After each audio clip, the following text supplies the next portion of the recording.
Soy Fernando Díaz Villanueva, hoy es 31 de octubre de 2022 y esto es La Contracrónica.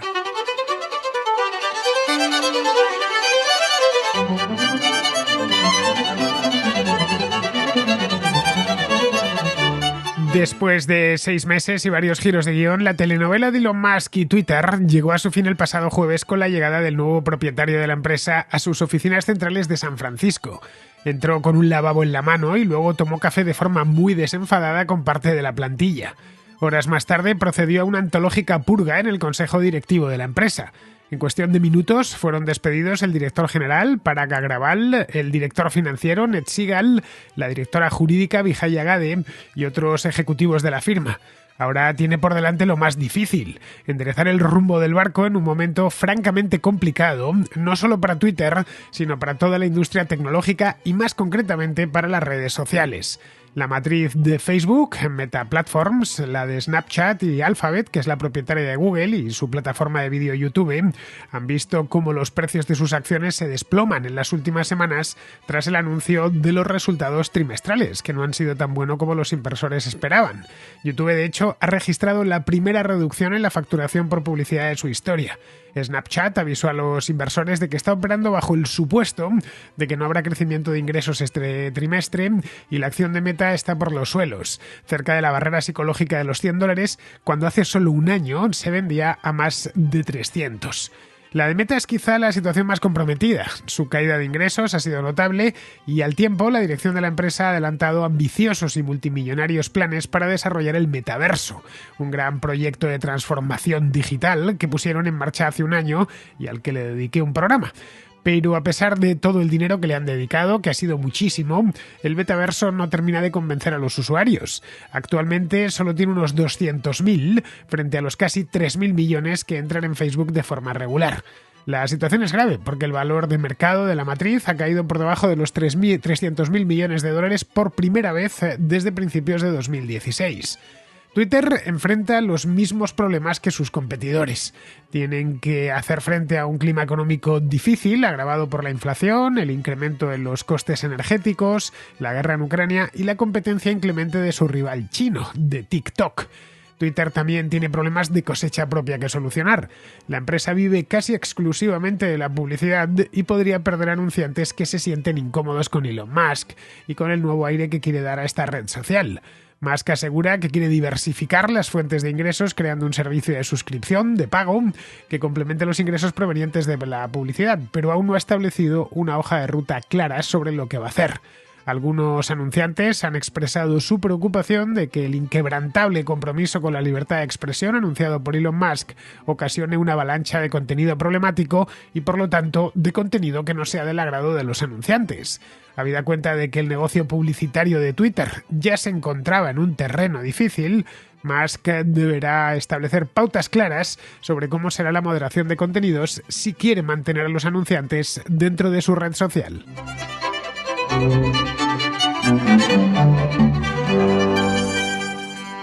El jueves pasado, hubo espectáculo gratuito en la sede de Twitter en San Francisco. Se presentó allí Elon Musk con ganas de divertirse. La empresa ya era completamente suya, más cuando digo completamente suya, es completamente suya. La ha comprado enterita y esto os lo contaba en una La Contra que subí a YouTube, pues ese mismo día, creo que fue, sí, el jueves por la tarde, según me había enterado, o el viernes por la mañana, según me había enterado de todo lo que había pasado. Entró este hombre en el edificio llevando un lavabo entre las manos. Me preguntaba en ese vídeo ¿por qué? ¿Por qué hacía eso? ¿Por qué llevaba el lavabo entre las manos? Pensaba que es que lo había pillado a unos operarios de mantenimiento o algo así, que estaban trabajando en la recepción y bueno, por hacer la gracia posó de esa guisa. Pero no, los amables espectadores de A la Contra, que son muy sabios, me informaron que en inglés, algo que yo no sabía, que en inglés estadounidense concretamente, existe un modismo que dice let that sink in, que significa es mejor que lo asumas, o asúmelo, o no hay más remedio, no protestes porque esto es así así y va a ser así. En inglés lavabo se dice sink, de ahí el gesto. Mientras tras aquello, que se encargó de posar y fotografiarse y subirlo a Twitter, él pasó al interior del edificio, tomó un café con parte de la plantilla en la cafetería de la sede y luego hizo una purga digna del Partido Comunista Búlgaro. Se ventiló de un golpe pues al director general, a Parag Agrawal, que llevaba muy poco tiempo como director general. Llevaba la empresa, eso sí, ya más de 10 años, pero como director general, como CEO, solo 11 meses, desde noviembre del año pasado. También despidió al director financiero, Ned Segal, y a la máxima responsable de asuntos legales, una mujer llamada Vijaya Gade, que como Parag Agrawal es de origen indio. Vijaya Gade, de hecho, nació en la India, pero llegó a Estados Unidos siendo muy pequeña, tenía 3 años, leí el otro día, que ha pasado toda su vida en los Estados Unidos. Bien, pues esta mujer la culpaba, la culpa todo el mundo de haber sido la responsable, entre otras cosas porque ella lo reconoció, de haber sacado a Donald Trump en enero de 2021 de esta red social, de Twitter, a raíz de aquello que pasó en el Capitolio de Washington. Bien, una vez hecho esto, pasó a lo siguiente, que ya urgía, que era tranquilizar a los anunciantes. Habida cuenta de que algo así como el 90 o el 95% de los ingresos de Twitter provienen directamente de estos anunciantes, pues tampoco era cosa de poner nerviosos a quienes dan de comer a la empresa.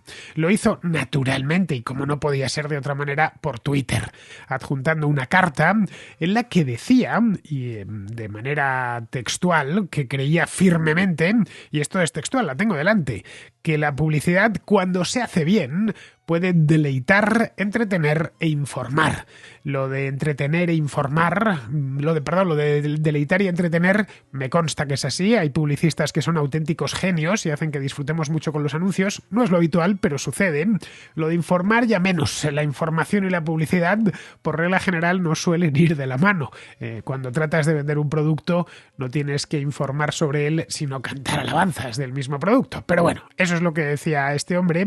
Decía también, tengo aquí, lo tuiteo, tengo el tuit aquí delante, es del 27 de octubre, lo hizo a las 3 de la tarde, después de todos los despidos y del café y de lo del lavabo, que lo había hecho a primera hora de la mañana, del 27 de octubre, 3:08 exactamente. Pone Dear Twitter Advertisers, es decir, queridos anunciantes de Twitter, y como no puedes escribir en Twitter más de 280 caracteres, pues tuvo que adjuntar una imagen con su carta. Lo que les decía aquí es que fundamentalmente Twitter aspira, y esto es textual de Elon Musk, a ser la plataforma publicitaria más respetada del mundo, que fortalece su marca y que hace crecer su empresa. Esto entiendo que se lo redactaría a alguien. Para rematar, también esto es textual de Elon Musk, a todos los que se han asociado con nosotros, se lo agradezco. Ya luego, unas horas más tarde, y al día siguiente, el viernes, repitió el mismo mensaje, aunque eso sí, lo hizo de manera algo más formal. Les dijo a los anunciantes que no se avecinaban cambios importantes, que no había nada que temer, de manera inminente por lo menos, habrá cambios pero más a medio a largo plazo. Por de pronto, y esto también lo dijo, Twitter va a constituir, de nuevo textual, un consejo de moderación de contenido con puntos de vista muy diversos. Entre tanto, de nuevo, textualidad Elon Muskiana, no se tomarán decisiones importantes sobre el contenido ni se restablecerán las cuentas antes de que se reúna el Consejo. Así que los que pensaban que después de despedir a Vijaya Gade iba a recuperar la cuenta de Donald Trump, pues se quedaron su gozo en un pozo, se quedaron con las ganas porque hasta que no se reúna este Consejo, dice que los puntos de vista son muy diversos, desconozco quién forma parte de ese Consejo, pero ya cuando haya emitido un veredicto, un dictamen como mínimo ese Consejo, pues verán a quién le devuelven la cuenta y a quién no. El viernes por la noche, como vemos, estos 2 días últimos de la semana pasada fueron muy activos para este hombre. Volvió sobre este mismo tema a través de su cuenta de Twitter, por supuesto. Dijo que estoy siguiendo la cuenta de Twitter de Elon Musk, si es que este hombre es como un libro abierto. Dijo que Twitter no es tóxico, sino divertido. Y ese mismo viernes de noche, insisto, tuiteo. La comedia, es decir, la sátira, las gracias, ahora es legal en Twitter. La comedia le ha llevado, por ejemplo, y esto de nuevo estoy con su cuenta delante de mí, le ha llevado a colocar como imagen de perfil en su cuenta de Twitter a él mismo posando con el lavabo. Tal cual, es una captura de un vídeo de una calidad pésima, por cierto. Se ha puesto de descripción Chief Tweet, pero tweet con i latina, no con 2 es. un tuit en inglés es un cretino. En su forma verbal, tu tuit significa algo así como tomar el pelo a alguien, reírse de él. Bien, pues lo que se ha puesto por debajo es él cargando un lavabo y debajo pone cretino en jefe. Alguien que viva completamente desconectado de las redes sociales, que no sepa ni quién es Elon Musk, bueno, desconectado de las redes sociales y de la información y del mundo, y le enseñes quién es Elon Musk. Bueno, pues este tipo, mira, bisabuelo, este tipo es uno que tiene mucha fama ahora, vería la imagen del lavabo, vería lo de cretino en jefe y pensaría, bueno, que es un humorista, claro, es un humorista de estos tiempos que debe hacer mucha gracia a la gente. Lo último que pensaría es que es uno de los principales empresarios tecnológicos del mundo. Pero bueno, esto encaja bien con lo de la comedia ahora es legal en Twitter. La verdad es que todo este ajetreo de estos 2 días de la semana pasada, el jueves y el viernes, no ha sentado muy bien a los anunciantes. Eso es lo cierto. Ahora que ya lo miramos con unos días de distancia, lo podemos ver de manera más fría. A última hora del viernes, por ejemplo, General Motors, que es uno de los grandes anunciantes de los Estados Unidos, anunció que dejaría de poner publicidad temporalmente, que lo iba a poner en suspenso en Twitter, hasta que les quede claro hacia dónde va esa red social desde el punto de vista del contenido. General Motors, de cualquier manera, y esto sirva de salvedad, es un competidor directo de Tesla. No hay que tenerlo en cuenta. A fin de cuentas, el director general y dueño de uno de sus principales competidores, por lo menos en el segmento de los vehículos eléctricos, pues es también el dueño de esta red social. Tampoco es cosa de ponerle anuncios al enemigo. Es más, de nuevo, estoy en la cuenta de Twitter de Elon Musk, que el primero de los tweets que tiene colgados ahora mismo, hace unas horas, es de Tesla. Es un retweet de Tesla que pone 20.000 modelo Y construidos en la Gigafactory de Texas hasta la fecha. Ya está, ya aparece ahí una fotografía debajo en la que se ve pues a un montón de trabajadores, entiendo yo que de esa Gigafactoría de la de Texas, saludando a la cámara. Bien. Esto al General Motors pues no le debe de sentar muy bien. Está haciéndole cuánto valdrá que alguien con 112 millones, 112 millones de seguidores en Twitter ponga este tweet, que ha tenido, pues en este momento tiene pues 2.000 y pico respuestas, casi 40.000 me gustas, en fin.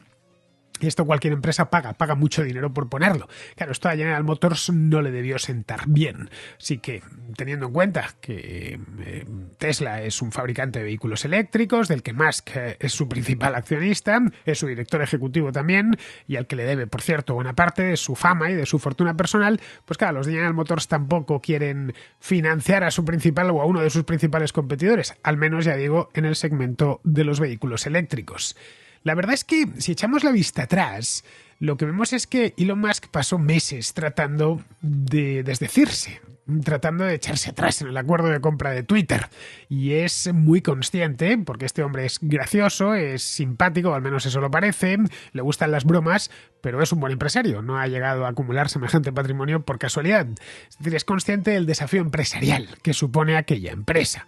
Ha pagado un dineral, 44.000 millones de dólares, muy por encima de su precio, lo que vale realmente Twitter, y aunque la acción, antes de que llegase Musk, es decir, el miércoles, había vuelto al entorno de los $50, ojo, llegó a estar bajísima, llegó a acercarse a los 30, allá por el mes de marzo, pues poco antes de que, a principio de abril, fue cuando hizo el anuncio de que lo quería comprar, estaba en 32, 33, 34 dólares. Mira, a pesar de eso, a pesar de que ha vuelto a revalorizarse en bolsa, es un negocio difícil, más aún ahora con todas las tecnológicas cayendo a plomo en bolsa y con sus negocios comprometidos. Twitter, de hecho, dejará de cotizar esta misma semana, creo que es el 7 o el 8 de noviembre, y se convertirá en lo que en Estados Unidos llaman una empresa privada, que a nosotros, pues a los hispanohablantes, nos llama un poco la atención, porque claro, antes también era una empresa privada, es decir, private company, en una palabra. Es decir, en Estados Unidos una empresa privada es una empresa no cotizada. A las empresas privadas cotizadas se las conoce como públicas, public company, porque cualquiera del público puede comprar acciones. A las que pertenecen a la administración, lo que aquí conocemos como empresas públicas, se las llama allí state-owned, es decir, estatales, que es, por cierto, como deberíamos llamarlas aquí, no por nada, sino por hacer honor a la precisión terminológica.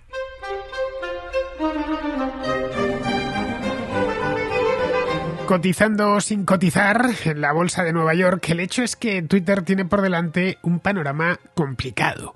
Fue una de las primeras redes sociales, es una red que nació en el año 2006 y al principio les fue muy bien, porque la idea, yo recuerdo perfectamente cuando nació, yo abrí mi primera cuenta de Twitter en 2007, lo que pasa es que pasé años sin utilizarla porque no le veía mucho uso y bueno, y se quedó, pues no lo sé, quizá hasta 2012, una cosa así, la tuve durante 4 o 5 años ahí en Barbecho, que no la utilizaba para nada porque no le veía uso, a lo mejor ponía algún tuit de vez en cuando, luego ya poco a poco empecé a verle el uso pues para seguir a una serie de tuiteros que me interesaba leer, que me dejaban enlaces, algunos tuiteros cómicos, satíricos, que me hacen reír por las mañanas y también para dejar mi propio contenido. Eso luego, a la que llegas a cierto número de seguidores, pues consigues que si has escrito un artículo en tal o en cual periódico, pues llevar unos cuantos lectores hasta allí. Pero vamos, que conozco la red Twitter desde que nació y como yo, pues los de mi generación creo que prácticamente todo el mundo. Era una red social muy sencilla, no tenía nada que ver de primeras con Facebook, no implicaba inmensos costes de desarrollo como Facebook, al principio no tenía fotografías, no tenía vídeos, no tenía nada, los perfiles eran muy sencillos, bastaba con un correo electrónico y ya está, y con eso si querías subías la foto y si no la querías no la subías. Facebook al contrario desde el principio se centró mucho en las fotografías, en los álbumes, dio contenido de vídeo no desde el principio, pero desde casi los primeros años cuando se empezó a convertir en sus primeros 5 años ya estaba dando un abanico de servicios muy amplio. En el caso de Twitter no era así. Su encanto residía en su minimalismo y ese minimalismo pues implicaba que tenía unos costes de desarrollo y de mantenimiento muchos más bajos que los de otras redes, como el caso de Facebook o también YouTube, que en cierta medida es una red social. En el caso de YouTube son los gastos que tiene de ancho de banda, de alojamiento, de la cantidad de terabytes, bueno, ¿qué digo? Petabytes de vídeo que tiene que gestionar todos los días, pues la verdad, a la hora de desarrollar y mantener eso funcionando es mucho más caro de lo que era Twitter. Bien, pero se vio pronto que ese enfoque minimalista de Jack Dorsey pues no terminaba de cuajar. Funcionaba bien, pero pronto se quedó atrás a la hora de atraer usuarios y más usuarios y generar ingresos. Eso les obligó a desarrollar nuevas funciones, pero en todos estos años no han conseguido dar con la tecla adecuada. Esa es la verdad. Lo intentaron, por ejemplo, con el vídeo, gracias a 2 adquisiciones, Vine y Periscope, las recordaréis los que seáis tuiteros, pero nada, lo tuvieron que abandonar porque lo único que les daba era gasto y poco o nulo retorno. Los seguidores de Elon Musk se muestran con su llegada bastante confiados. Insisten en su historial como innovador, como empresario pionero en muchos apartados de la industria tecnológica, como los pagos online con PayPal, los vehículos eléctricos con Tesla, los cohetes y las cápsulas espaciales con SpaceX, en fin, Solar City, si es que ha tenido un montón, Hyperloop, si es que ha tenido un montón de ideas, unas le han dado más dinero, otras no le han dado nada, pero bueno, las ha dejado ahí. En el tema este financiero es donde empieza. Donde empezó en 1999, Musk fue el fundador de X.com, uno de los primeros bancos online, que terminaría dando lugar al actual PayPal. Con PayPal hizo muchísimo dinero. Cuando eBay lo compró PayPal, creo que fue por $1.500 millones. Aquella transacción fue histórica. Ojo, estamos hablando de 2002, de hace 20 años. Pero esa fortuna, en lugar de retirarse a vivir el resto de su vida tomando piña colada en las Bahamas, lo que hizo fue ir reinvirtiendo lo que tenía. Empezó por el sector espacial. SpaceX, de hecho, fundó esta empresa en el mismo año 2002, el año que se llevó su parte de la venta de PayPal. Y bueno, SpaceX hoy vale una fortuna, creo que vale $100.000 millones. Y luego ya en 2004 se metió en Tesla. Tesla ya existía desde el año anterior, en una empresa dedicada a desarrollar automóviles eléctricos. En 2003 nadie hablaba de ello, pero bueno, lo habían fundado 2 emprendedores californianos con mucha visión y él entró comprando acciones y haciéndose con la empresa, claro. Resumiendo, que si echamos un vistazo rápido al historial empresarial de Elon Musk, lo que nos encontramos es que sus aciertos han sido hasta la fecha muchos más que sus fracasos, que evidentemente también los ha tenido. Algo que seguramente funcione a favor de Elon Musk en esto es que Twitter, como os decía antes, se convertirá en una empresa privada como resultado del acuerdo de compra, es decir, que va a salir del parqué.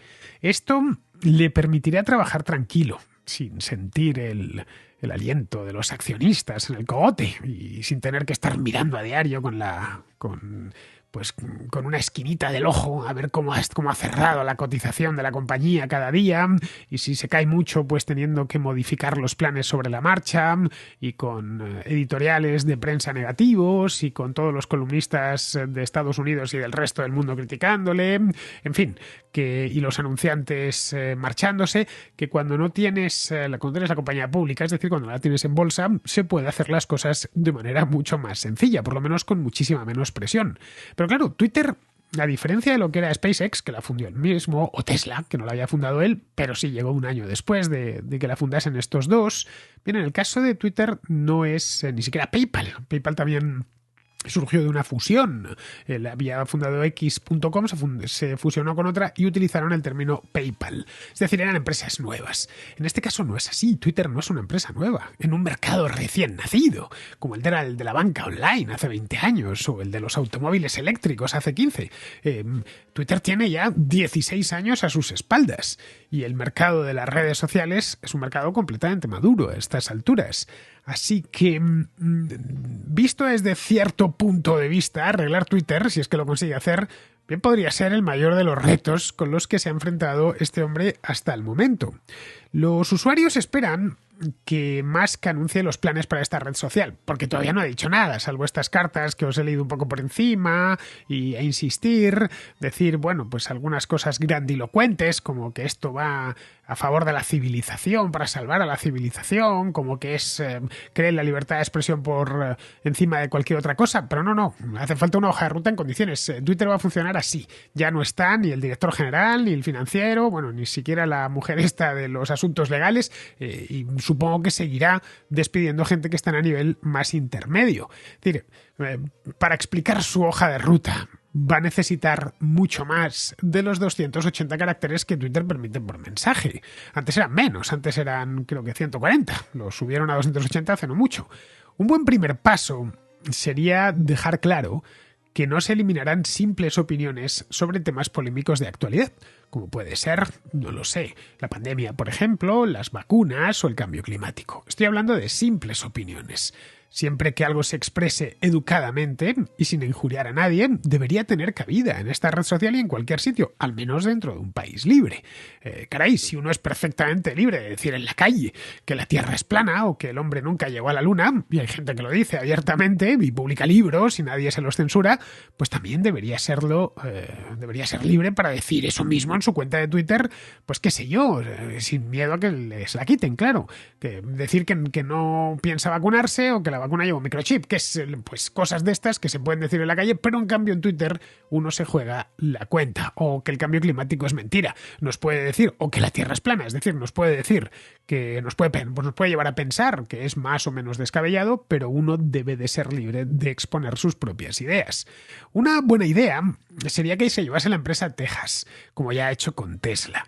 Pagaría menos impuestos y tendría un ambiente empresarial hoy por hoy mucho más agradable en Texas que en California, y ya de paso sacaría a los empleados de la burbuja de San Francisco, que es en la que viven. Esto es, de hecho, muy posible que lo haga lo de Texas, pero yo creo que más por los impuestos que por lo de la burbuja sanfrancisqueña. En la izquierda política, quiero decir, la reacción a la llegada de Musk ha sido, pues no lo sé, como sacada del libro del Apocalipsis, una cosa así, tanto en Estados Unidos como en otras partes del mundo. Musk trató de tranquilizarles, diciendo que considera importante, como os decía, para el futuro de la civilización tener una plaza pública digital común. No lo sé yo si Twitter es para tanto, pero bueno, a veces se pone poético este hombre, oscila entre la comedia y la lírica. Dicho esto, incidió que Twitter no puede convertirse, y esto es textual, en un infierno de todos contra todos, donde se puede decir cualquier cosa sin consecuencias.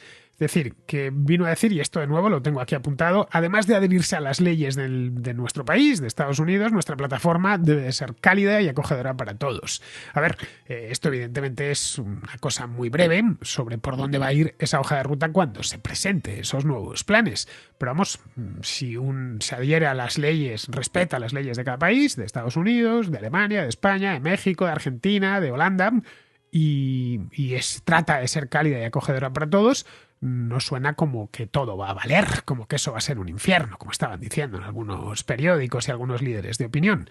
De cualquier manera, en esto Hoy por hoy el elefante en la habitación es Donald Trump, a quien se expulsó de Twitter, como os decía antes, después de los disturbios en el Capitolio. Esto fue el 6 de enero de 2021. Trump se equivocó aquel día y no hay más que repasar los tweets que puso, pero caray, ya no es presidente desde hace casi 2 años. Entre tanto, pues tenemos, no lo sé, a la ayatolá iraní, Ali Jamenei, tuiteando alegremente cuando le viene en gana que los sionistas siempre han sido una plaga. Y esto es textual de Jamenei. Es posible que devolver la cuenta de Twitter a Trump ni siquiera le ayude políticamente. Ojo, yo creo que se la debería devolver, sin más, devolver para con todas las funcionalidades, pero vamos, que es posible que ni siquiera le ayude políticamente y que además sería un dolor de cabeza constante para los republicanos. Al Partido Republicano le va mejor cuando la atención se centra en Biden y no en Donald Trump.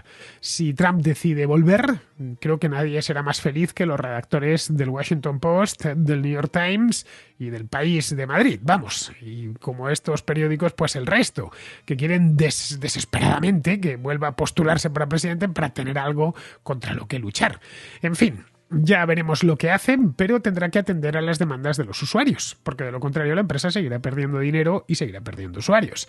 Hace unos meses, Musk intentó escabullirse echándose atrás con la compra, como bien sabemos, quizás que vio que el monstruo era más grande y tenía peor cara de lo que pensaba, caray, era mucho dinero. Vio que aquello era una ruina, que no valía 44.000 millones de dólares. Un tribunal de Delaware se lo impidió. Y esto ayuda a explicar por qué este pequeño estado, la costa este, es la capital corporativa de Estados Unidos. Musk pagó de más por Twitter, la deuda de la empresa es considerable y en la última década Twitter ha registrado 8 años de pérdidas, 8 años de 10. Esa deuda es otra razón para pensar que Musk responderá a lo que los usuarios realmente quieren. Se espera que Twitter pague 1.000 millones de dólares al año en intereses, que es una barbaridad, frente a los 50 millones de dólares que pagaba hace un par de años. Esto difícilmente se arreglará sin reducir drásticamente los gastos y, lo que es más importante, haciendo crecer los ingresos. Hace unos meses, Musk tuiteó que Twitter merecía la pena porque era un acelerador para X.com, que se la recompró a PayPal, el dominio, hace creo que fue 4 o 5 años. Esta de X.com será una aplicación que en principio servirá, según Musk, para todo. En fin, que no sabemos si Musk salvará Twitter, pero va a ser interesante ver cómo lo intenta.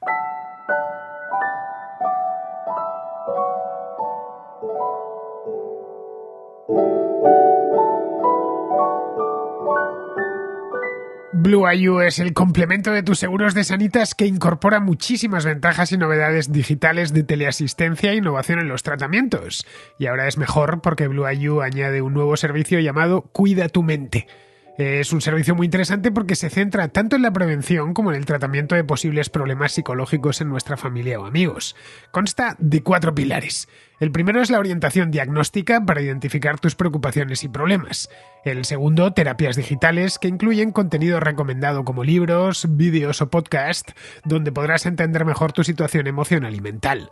El tercero es una aplicación en la que podrás ir recogiendo todas tus sensaciones diariamente para recibir un tratamiento lo más personalizado posible y tener un seguimiento mucho más preciso y continuado en el tiempo. El cuarto es el acceso al mejor cuadro médico por videoconsulta o presencial cuando lo necesites.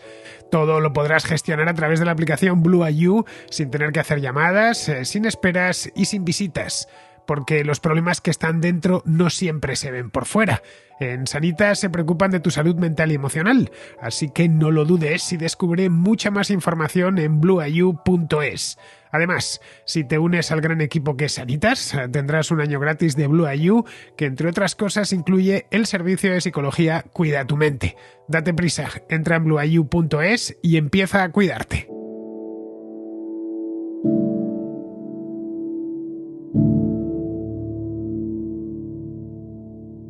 Vamos con la contrarréplica. Empezamos con José Enrique, que es de Alcoy y que nos comparte una reflexión sobre China. Quisiera compartir contigo y con todos los contraescuchas una reflexión sobre China a raíz de las cosas que están pasando allí en los últimos tiempos. Hace ya más de 10 años yo solía viajar a China con frecuencia. Iba por trabajo y aprovechaba lo que podía para conocer y entender ese país. El nivel de desarrollo que vi entonces me hizo pensar que China estaba consiguiendo deslizarse en una suave transición desde su pesadilla comunista a la economía de mercado, sin necesidad de proclamarlo abiertamente. Al fin y al cabo, tienen derecho a hacerlo como les dé la gana, y hay que entenderles y disculparles porque haberse perdido la mayor parte del siglo XX en inútiles experimentos sociales ya es bastante como para, además, tener que dar explicaciones.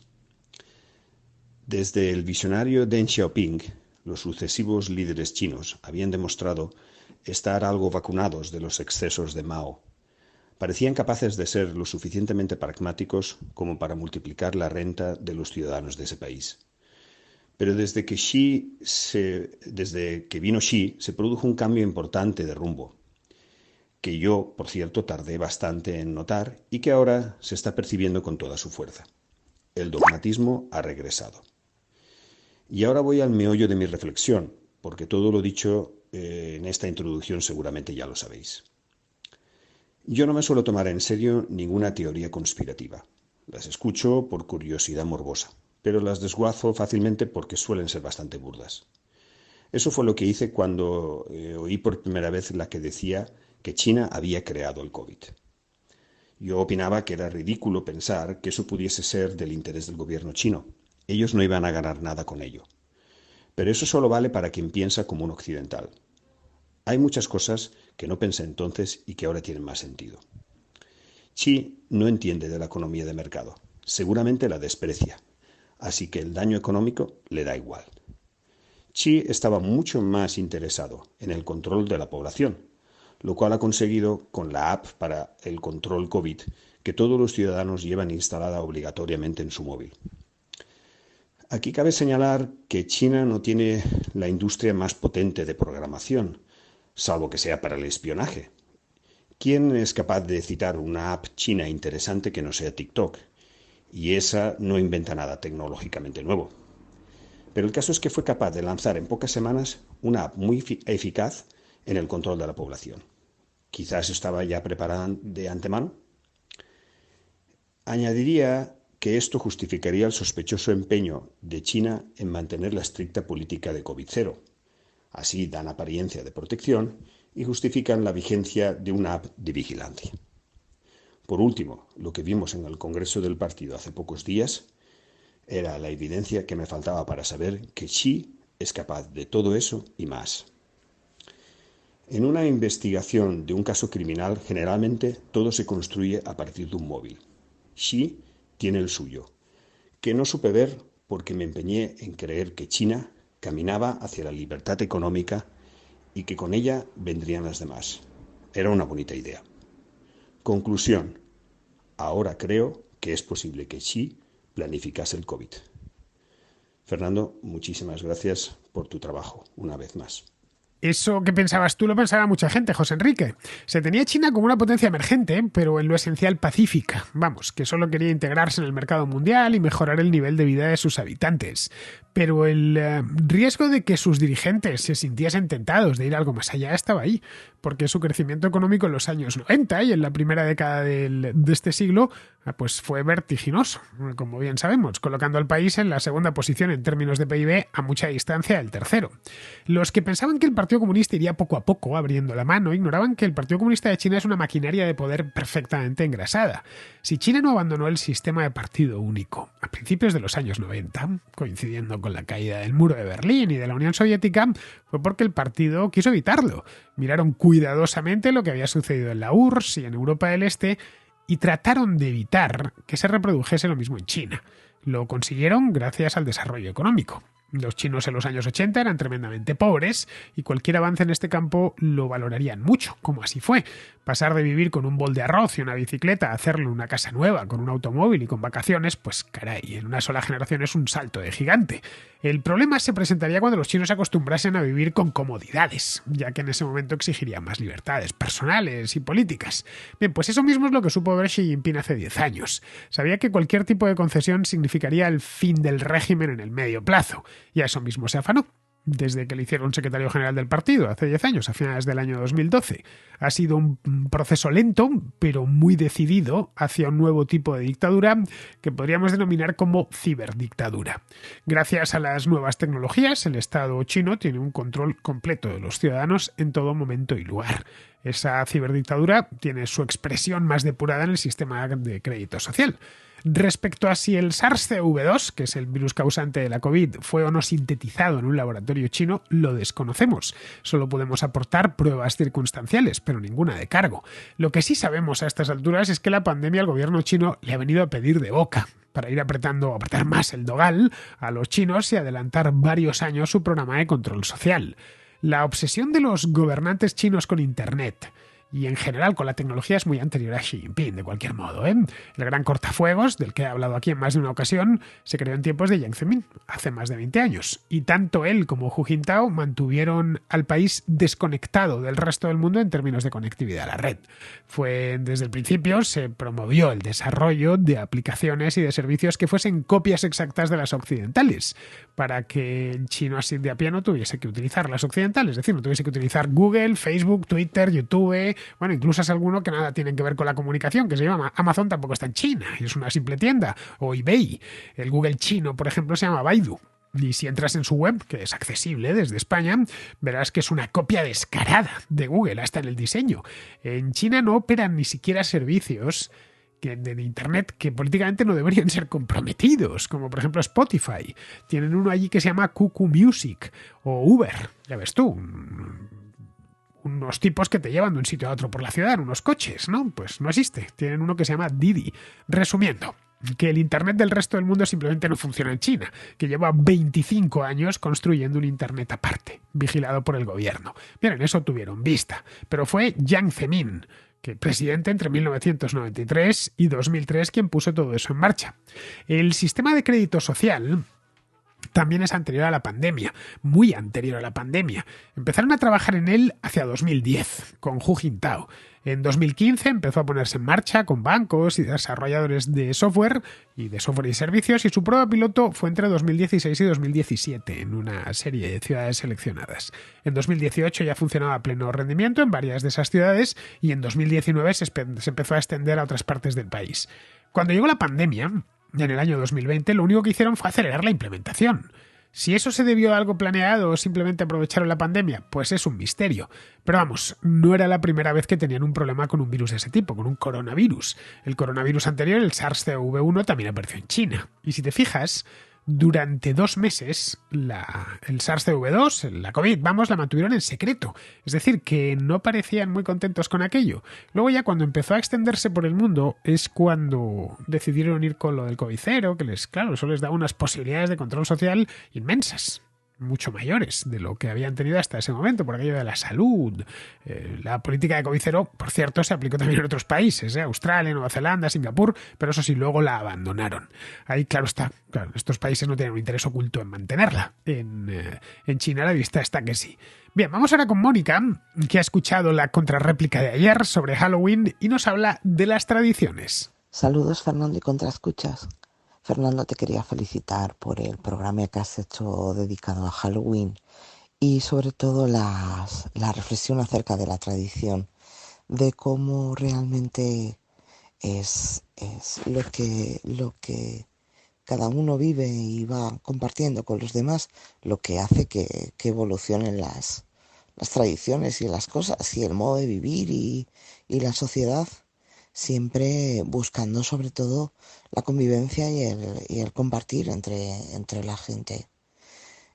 Me ha gustado mucho, pues es verdad, lo que es muy importante la tradición en toda sociedad, porque permite que evolucione.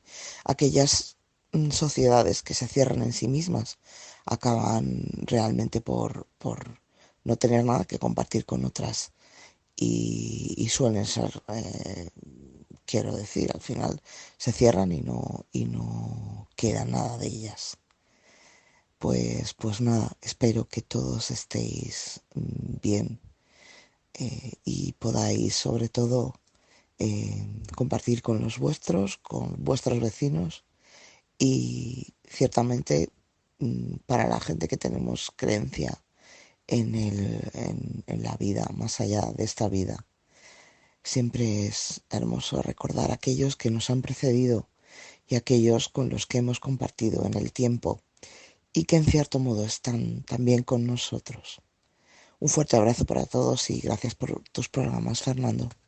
Bueno, como comentaba ayer, las tradiciones se van transformando con cada generación y eso no tiene nada de malo, de hecho es lo natural, al contrario, demuestra que estamos vivos y que incorporamos cosas nuevas al acervo cultural que nos entregaron los que nos precedieron. Los que vengan después de nosotros harán lo propio y dentro de 500 años, en lo que hoy muchos consideran una tradición inmutable, pues no se parecerá en nada, como no se parece en nada el modo en el que hoy celebramos la Navidad o la Semana Santa y el modo en el que lo hacían los cristianos de la Hispania visigoda. En esto de Halloween y el Día de Todos los Santos, y el de los fieles difuntos que viene después, los que dicen que hay una forma española de celebrarlo y todo lo demás son importaciones odiosas, simplemente no saben de lo que están hablando, no saben lo que están diciendo. Su problema es que han congelado la tradición en un momento dado y están convencidos de que siempre fue así. Y claro, introducir el más mínimo cambio es poco menos que un sacrilegio. Hace 100 años, si viesen a los niños vestidos de Drácula o de bruja festejando de casa en casa, pues les llamaría la atención. Pero les parecería, el hecho mismo les parecería familiar, porque esos niños básicamente están pidiendo un aguinaldo, algo que también hacen por Navidad y que eso sí es mucho más antiguo en España. Ya sabes, lo de cantar villancicos por las casas y que te den unos durillos, ¿no? A nuestros antepasados, ya digo, les llamaría la atención, pero no les extrañaría. Verían simplemente niños divirtiéndose y pidiendo caramelos. Vamos, lo más normal y lo más saludable del mundo. Bien, seguimos con David, que es de Costa Rica, que nos habla de Antonio Escotado. Fernando, yo quería recordarte que el próximo 29 de noviembre, si no recuerdo mal, cumplimos un año de haber despedido al maestro Antonio Escotado. Quería ver si de alguna forma podrías tener algún especial sobre él, ya que también fuiste gran seguidor del maestro. Y pues tal vez analizar un poco sobre el impacto que ha tenido él en el pensamiento y la libertad y el peso que mantiene sobre en la actualidad, sobre cómo comprendemos este mundo que Escotado siempre apelaba a tener un poco más de sentido común. Saludos, muchas gracias, me encanta tu programa, siempre lo seguimos, gracias. Fue el día 21 de noviembre del año pasado cuando murió Escotado, no el 29, pero vamos, tan toda. El hecho es que efectivamente se cumple ahora, en este mes, que empieza mañana, el primer aniversario de su muerte. Me consta que van a celebrar un homenaje en Ibiza, que fue el lugar donde murió y donde, por cierto, está enterrado, y otro más en Orense. Al de Orense iré, porque su hijo Jorge me ha pedido participar en una mesa redonda, así que me desplazaré hasta Orense, creo que es el día 20 o el 21. Me llevaré la cámara conmigo, como hago siempre, y trataré de hacer algún contenido sobre Escotado. Claro está, ya veremos a quién me encuentro allí, pero vamos, seguro que es gente interesante con los que podré hablar. Bien, vamos a ir terminando ya, vamos con Pizarro, que nos habla de Xi Jinping. El fondo de las palabras del tirano es perfectamente discutible, y sus formas melosas y taimadas hacen que no sean creíbles.